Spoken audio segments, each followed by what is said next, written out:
श्री कृष्ण कन्हैया लाल की जय। श्री निजानंद स्वामी की जय। श्री प्राणनाथ प्यारे की जय।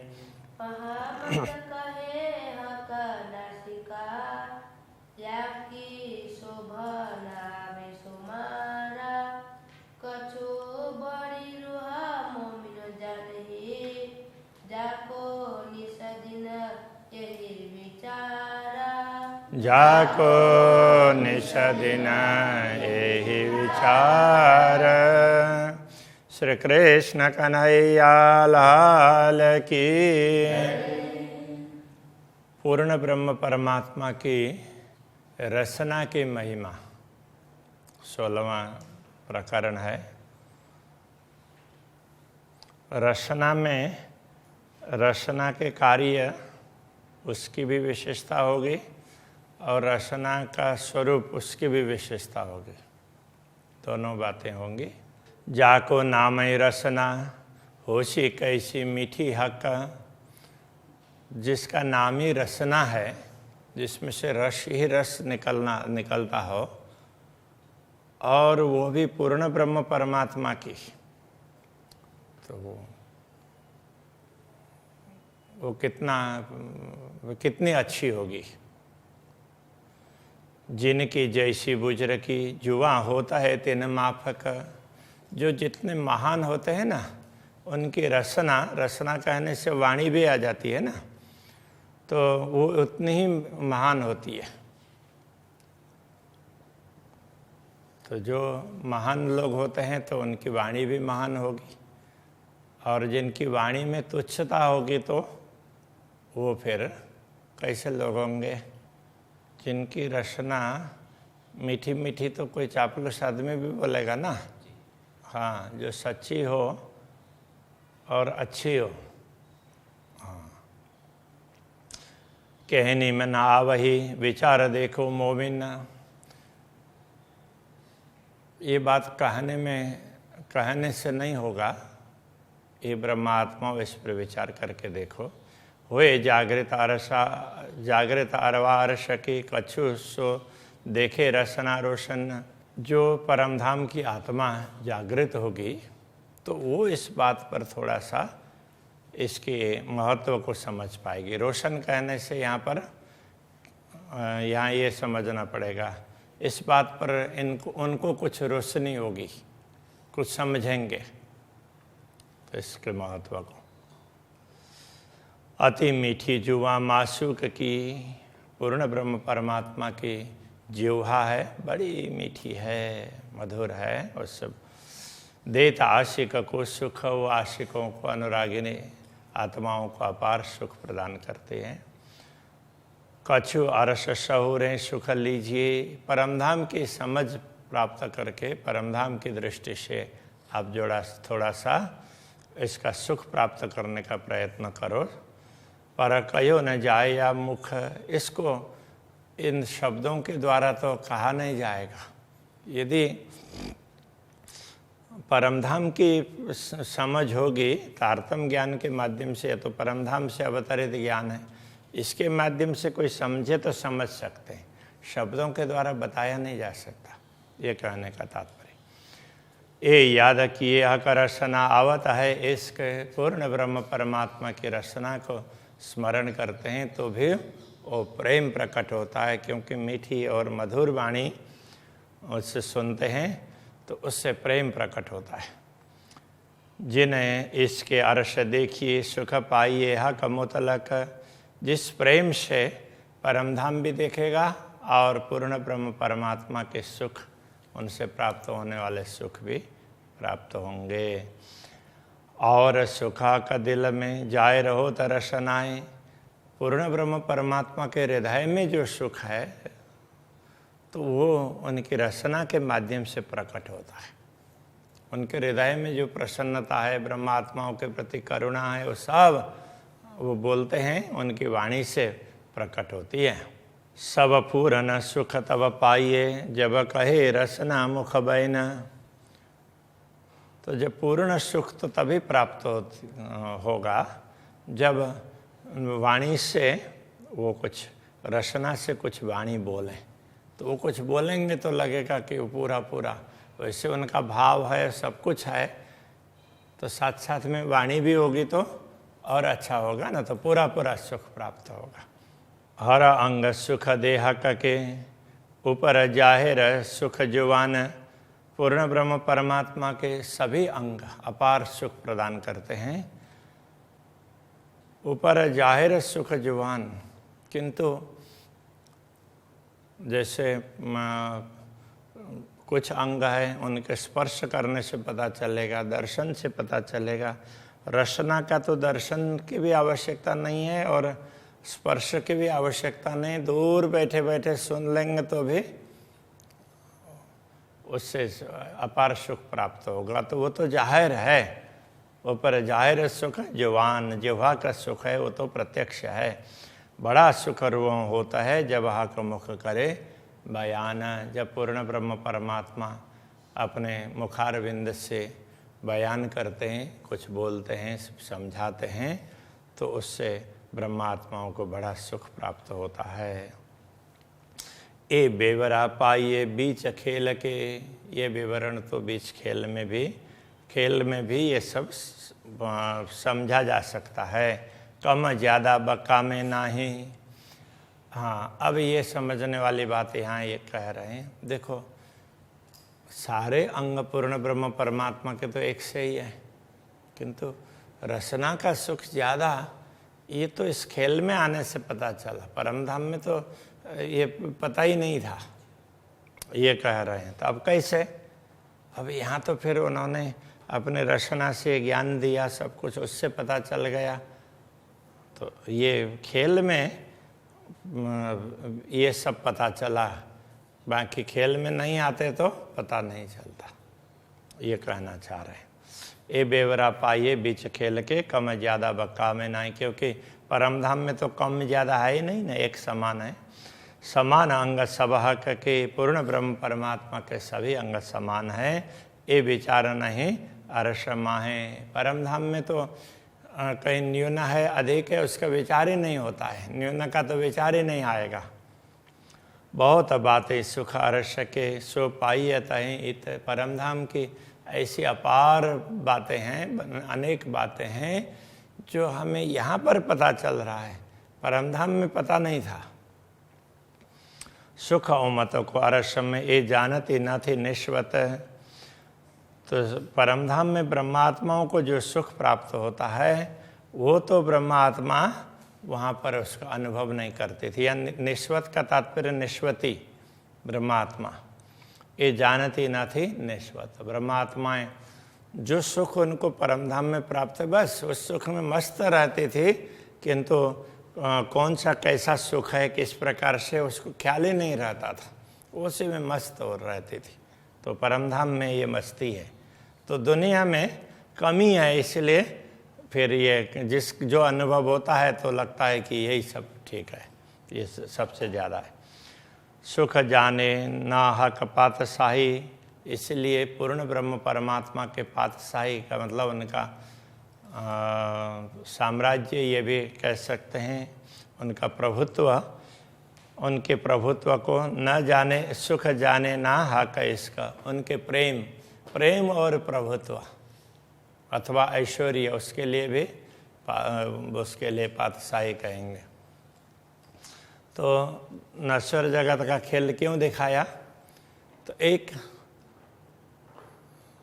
अपना ऐश्वर्य को समझाना था। तो ऐश्वर्य, प्रभुत्व ऐश्वर्य में ही ऐश्वर्य होता है, तो ऐश्वर्य का ही प्रभुत्व होता है वैसे देखा जाए तो। और दूसरा प्रेम, तो इसलिए ब्रह्मात्माओं के दो ही चीज ज्ञात नहीं थी, एक प्रभुत्व और दूसरा प्रेम।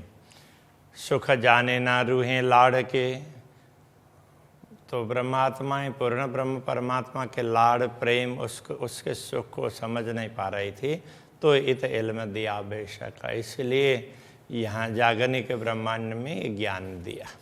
तो पहले ब्रज और रास में तो ये ज्ञान नहीं दिया तो उसमें भी उनको पता नहीं चला, फिर उनको ये ज्ञान देना पड़ा। तो हा का अंग सुख खेल में बेवरा करत हुकुम, इसलिए पूर्ण ब्रह्म परमात्मा के अंगों का सुख है, किन अंगों का कैसा सुख है उसका विवरण तो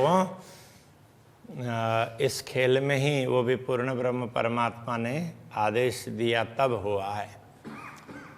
अजु न आवे नजरों स्वरूप, फिर भी अभी भी पूर्ण ब्रह्म परमात्मा का स्वरूप नज़र में नहीं आ रहे हैं। ना तो क्यों वर्णवाय का सम, अन्यथा पूर्ण ब्रह्म परमात्मा का वर्णन कैसे हो सकता था।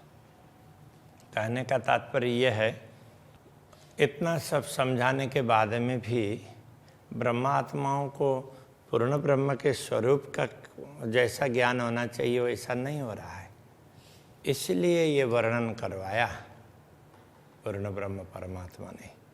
तो बाकी वैसे अनुभव हो जाता, जैसे सतगुरु को हो गया, प्राणनाथ जी को भी सतगुरु ने बताया तब हुआ, वैसे तो ये सब वैसे ही हो जाता तो फिर ये वर्णन क्यों करवाते। हके हमरू हों वास्ते अनेक वचन कहे मुख, पूर्ण ब्रह्म परमात्मा ने हम ब्रह्मात्माओं के लिए अनेक वचन समझाए हैं, तारतम के वचन हैं। सुरुहे जागे हक इश्क का, आपन लेशी अरस में सुख। तो जब हम जागृत होंगे तो पूर्ण ब्रह्म परमात्मा के अपार प्रेम का सुख है हम परम धाम में उस अनुभव कर पाएंगे। तो अभी समझेंगे और उसका अनुभव परम धाम में जागृत होकर कर पाएंगे। सुख अनेक दिए हक रसनाएँ, इस प्रकार अक्षरातीत धामधनी की रचना ने हमें अपार सुख प्रदान किए हैं। और सुख अलेख अनेक, उन सुख वो सुख अलेख जिसका कोई हिसाब नहीं है, अपार है और अनेक है, असंख्य है। सो जागे रूहें सुख पावही, ताथे रसना सुख विषेक। इसलिए जागृत आत्मा होती है, आत्मा जागृत होने पर इस सुख को प्राप्त कर सकती है।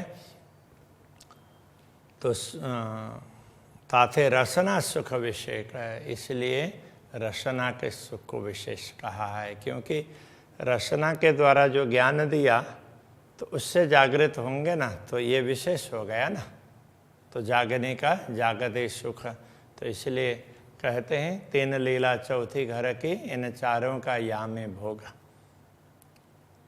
तो ये सारा अनुभव तो जागने लीला में प्राप्त होगी, अनुभव कर पाएंगे। तो रचना के कारण है, तो वो सारा श्रेय रचना को दे रहे हैं। हकें खेल देखाया याई वास्ते, सुख देखावा ने अपने अंग।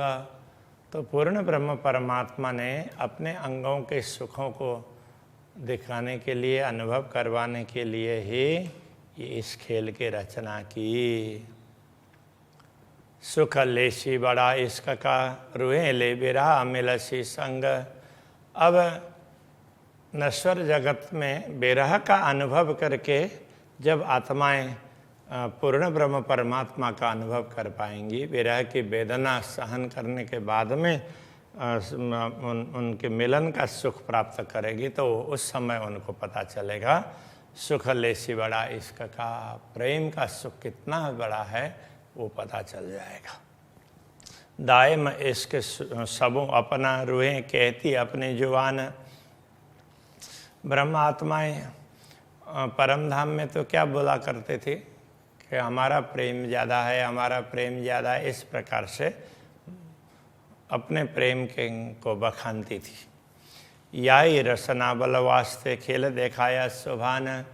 तो धामधनी ने अपने रचना अपने उन्होंने ब्रह्मात्माओं को बताया, देखो तुम्हारे पास प्रेम है वो मेरा ही दिया हुआ है, इसलिए प्रेम तो मेरा बड़ा होता है ना, वो समझाया। किंतु उस समय उनकी वाणी वो समझ नहीं पाई, तो अपनी रचना के बल को, क्षमता को समझाने के लिए खेल दिखाया सुभान। पूर्ण ब्रह्म परमात्मा ने ये खेल दिखाया है। ये खेल दिखाया ना, इसके माध्यम से अपने वाणी का महत्व उन्होंने सिद्ध कर दिया। वो जो बोल रहे हैं वो सही है कि सचमुच उनका प्रेमी श्रेष्ठ है। अपनी बात को सिद्ध करने के लिए ये खेल दिखाया, ऐसा कहना चाह रहे। हक हुकुम जुआ के सब हुआ, तीन हुक्म चले कई हुक्म। अक्षराते धामधनी ने अपने जीवा से आदेश किया है, तो उसी आदेश से सब कुछ हुआ है, और उस एक हुक्म से और अनेक हुक्म चलते गए। अक्षर ब्रह्म को कहा देखो तुम उस सृष्टि में व्यवस्था करो, ब्रह्मात्माओं को दिखाना है। ब्रह्मात्माओं को बोला तुम तैयार हो जाओ, तो अक्षर ब्रह्म ने फिर अपने उसमें ही अपने अंदर, तो एक के बाद में जैसे मन बुद्धि ये सब शरीर के अंग भी तो अपने अंदर अंदर काम करते हैं ना, एक दूसरे के बात सुन करके काम करते हैं। अब यहाँ से उठने की इच्छा हुई तो क्या होगा, तो आंखें अपने आप इधर देखेगी, फिर पैर अपने आप ही तो खड़े होने लग जाएंगे, और पैर खड़े होने में उनको दिक्कत आएगी तो हाथ सपोर्ट के लिए अपने आप चले जाएंगे। ये सारा उस सिस्टम होता है, एक के बाद एक होता है, किंतु वो ऑटो सिस्टम है। तो इस प्रकार से ये है, वो भी ऑटो सिस्टम है हुकुम। तो अक्षर ब्रह्म को बोला, तो अक्षर ब्रह्म कौन उसमें है, तो मूल रूप से तो वो सतस्वरूप जा रहे हैं दर्शन करने। तो उसके बाद में तो आदेश जाता जाता अव्याकृत तक पहुंच गया, और फिर तो उनसे ये पूरी सृष्टि हो गई। सृष्टि में फिर तो ये अव्याकृत में से ही तो सृष्टि में भगवान नारायण के रूप में उनकी शक्ति प्रवेश होती है, पूरा ब्रह्मांड बनता है, और फिर उसमें शक्ति प्रवेश होती है। वो मूल रूप से अक्षर की है न, तो वो बस हुक्म के ऊपर हुक्म जा रहा है। इस प्रकार से ये सारी सृष्टि बन गई और ब्रह्मात्माओं को दिखा दिया। तो इस प्रकार हुक्म के ऊपर हुक्म चला। सो जेता शब्द दुनिया में ए सब हम वास्ते किया खसम। इस दुनिया में भी जो जो वचन आए हैं ना, शब्द का तात्पर्य शास्त्र वचन, जो वचन भी दुनिया में आए हैं, जो शास्त्र अवतरित हुए हैं, वो सब ब्रह्मात्माओं के लिए हैं। तो वही तो समझने वाली है, दूसरे लोगों को तो पता ही नहीं चलेगा। वो तो श्रवण सुख वो करेंगे, अपने अपने हिसाब से अर्थ करेंगे और अपना स्वार्थ सिद्ध करने का प्रयत्न करेंगे। ब्रह्मात्माएं तो यथार्थ क्या है उसको समझने का प्रयत्न करेगी। हक जुबान की बुझ रखी किया खेल में बड़ा विस्तार। तो पूर्ण ब्रह्म परमात्मा की रचना अपने जिह्वा की बुझ रखी विशेषता, उनकी रचना की विशेषता, उसको क्या किया खेल में बड़ा विस्तार है। इस खेल में उसका भी विस्तार कर दिया। तो उसने आदेश दे दिया, तो अक्षर ब्रह्म ने ब्रह्मांडों की रचना की, ये भी एक बड़ा विस्तार हो गया। तो दूसरा, तो यहाँ पर अलग अलग शास्त्र प्रकट करवाए। सो सुख लेसी हम अरस में, तो हम परमधाम में जागृत होने के बाद में इन सब का सुख प्राप्त करेंगे। जिनको नाई सुमार, जिसका कोई पारावारी नहीं है। जेती चीज जरा कोई खेल में, सो हक हुकुम हलत चलत। इस जगत में जो भी चलायमान, जो भी स्थिर चर, जो भी वस्तुएं दुनिया में हैं, वो पूर्ण ब्रह्म परमात्मा के आदेश से ही क्रियाशील हैं। तो उनमें क्रिया है तो वो उससे ही पूर्ण ब्रह्म परमात्मा के आदेश से ही। सो सुख दिए हक रसनाएँ, हम खेती करें सिफत। ये सब सुख हैं पूर्ण ब्रह्म परमात्मा की रचना के द्वारा प्राप्त हुए सुख हैं। अब उसके लिए हम कितनी महिमा गायन करें उसकी। कलाम अल्लाह या हदीसें, शास्त्र पुराण या वेद। अब ये शास्त्र पुराण वेद हों, वेद पुराण शास्त्र वगैरह जो भी हो, अथवा तो कुरान हदीस आदि जो भी ये वचन, अल्लाह कलाम का तात्पर्य ब्राह्मी वचन। दुनिया में जिन जिन को ब्राह्मी वचन कहा है, अभी तो क्या है कि उसमें अभी तो डंके के चोट पर ये कुरान को ही वो लोग वो अल्लाह कलाम मानते हैं। बाकी तो सारे अल्लाह कलाम है, परमात्मा के वचन है, वेद है। सबसे पहले तो वेद पूर्ण ब्रह्म परमात्मा के वचन है, इसलिए उनको अपौरुषेय कहा। तो जो भी शास्त्र हैं तो वो शास्त्रों में ब्राह्मी वचन है, ब्रह्म संबंधी बातें हैं, वो पूर्ण ब्रह्म परमात्मा की ही है, ये कहना चाह रहे हैं। ए सब सुख लेवे मोमिन, उनका रहस्य ग्रहण करके आनंदित होने का कार्य भी ब्रह्मात्मा करती है। हक रचना के भेद है, ये सब शास्त्र वचन है, ये पूर्ण ब्रह्म परमात्मा के रचना के ही भेद है, उनकी जिह्वा के ही भेद है। तो अलग अलग भाषा में, अलग अलग स्थानों में, अलग अलग समय में ज्ञान प्रकट किया, किंतु पूर्ण ब्रह्म परमात्मा ने किया है। खेल किया है याही वास्ते, इन्हीं ब्रह्मात्माओं के लिए ये खेल किया है। हक सुख दिए अपने जुबान, इनको ही पूर्ण ब्रह्म परमात्मा ने अपने जुबां, अपने जिह्वा के सुख भी दिए। तो जो वचन कहलाए और उनका सुख भी दे दिया। ब्रह्मात्माओं के अवतरण से पहले कुछ वचन कहलाए और ब्रह्मात्माओं के अवतरण के बाद कुछ वचन कहलाए। तो पहले तो सारे शास्त्रों में थोड़ा थोड़ा समझाया और उनको स्पष्ट करने की कुंजी दे दी। सो मेरी इन जुबान सो क्यों कर होए बयान, अब मेरी इस नश्वर जिह्वा से इतना कुछ है, इस अपार सुख का वर्णन कैसे करें। पूर्ण ब्रह्म परमात्मा के जिह्वा ने क्या क्या कार्य किया है उसको क्या बताएं। ए बयान होशी विचार सके, हम रुए मिल जासी, जब हम सब ब्रह्मात्माएं जब जागृत होकर के परमधाम में पूर्ण ब्रह्म परमात्मा के समक्ष जब मिलेंगे, कहने का तात्पर्य जागृत होने के बाद में वियोग से मिलन का अनुभव करेंगे ना, तो उस समय हक जुबान का बेवरा हम लेसिया रस में तब, तो पूर्ण ब्रह्म परमात्मा के रचना का विवरण तो उनकी वाणी का महत्व हमें तब समझ में आ जाएगी। बड़े बयान बातें कई जो हक जुबाएँ दिए इत, तो इस जगत में भी बड़े बड़े बयान बातें, मतलब बड़ी बड़ी बातें, महान बातें, जो भी विशेष बातें हैं इस जगत में जो भी बताई गई है पूर्ण ब्रह्म परमात्मा के वचनों की, इत बेवरा कर जाय अर्श में लेशी लज्जत बीच खिलवत।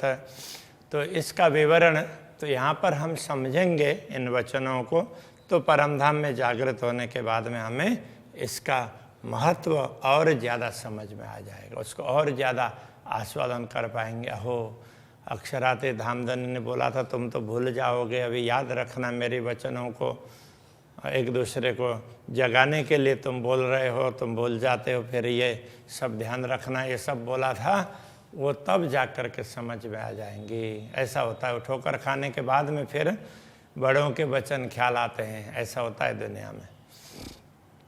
तो इसलिए ये भी वही समझा रहे हैं। ए बारीक सुख अरस सके हक जुआएं दई नियामत, परमधाम की ये सुख है ना, ये बड़े ही सूक्ष्म बातें हैं परमधाम की। हक जुआएं दई नियामत, अक्षराते धामधनी के जिह्वा ने ही ये सारी संपदा प्रदान की है। ये सूक्ष्म बातें उन्होंने ज्ञान के द्वारा ही ये सब समझा दिया है, उन्होंने ज्ञान दिया तो ये समझ में आई। और न कोई पावही बिना हक निश्वत, और तो कोई इस बात को समझ नहीं पाएंगे, तो उनके साथ में संबंध ही नहीं है, इसलिए औरों को तो पता ही नहीं चलेगा। ब्रह्मात्माओं को ये सारे रहस्य समझ में आएंगे, तो ये कहना चाह रहे हैं। तो ये रचना का महत्व है। तो अभी यहीं पर रखते हैं। श्री कृष्ण कन्हैया लाल की जय। बिना हक निशवत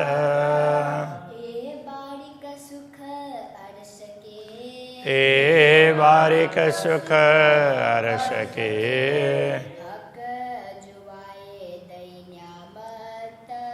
हक जो आए दिए न्यामत, और ना कोई पावही, बिना हक निशवत, बिना हक निशवत। कृष्ण कन्हैया लाल की जय, श्री सद्गुरु महाराज की जय, श्री प्राणनाथ प्यारे की जय, श्री पांच नौतनपुरी धाम की जय।